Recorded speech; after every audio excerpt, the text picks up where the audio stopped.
Okay, let's start solving some of these problems that Tom went with you in your review session. I am going to solve them here again for you so you can watch the video as many times as you like them to help you prepare for the exam. Okay, the first problem is a minimization cost problem like the one we did in class a few times. On this one, the first question is asking you, after giving you the data, the first question is asking you basically whether the company is at the current time using the optimal levels of K and L. You cannot guess that it's not because the numbers are the same. So in order to show that the company is not using the optimal levels of K and L, what you have to find is the optimal ratio of K and L.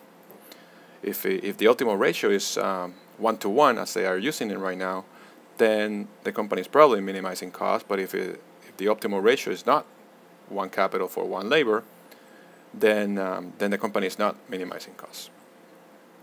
So let's. I usually like to start down by writing the things I know, and this is a production function, which is k to the 1/2. Let's write it this way. It's probably easier. This is basically k l square root, right? And then it's also telling you that the price of labor is $4. That the price of capital is $1, and that the output that the firm wants to produce is 20 units of output. Now that probably the important part here is just the first 3 things to be able to figure out the minimizing cost ratio. So we know that when the company is minimizing costs, it's going to produce at a point in which the marginal product of labor over the marginal product of capital equals the ratio of the prices of capital and labor.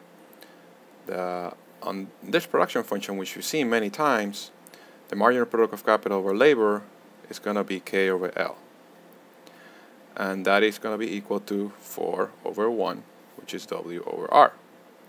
So in essence, what this is telling you is that every unit of capital you cross multiply equals to 4 units of labor. So right now the company is using 1 unit of capital for 1 unit of labor. So clearly this is not minimizing costs. Now the question is also asking you, do the firm should use more capital or more labor? Well, the company should use clearly more capital than labor. And this should make sense because capital is a lot cheaper than labor is. To answer this question, all you need to do is to derive the minimizing cost ratio equation, which I do here, and prove that it's not 1-to-1, but instead it's 4 units of capital for every unit of labor. Now in the next section,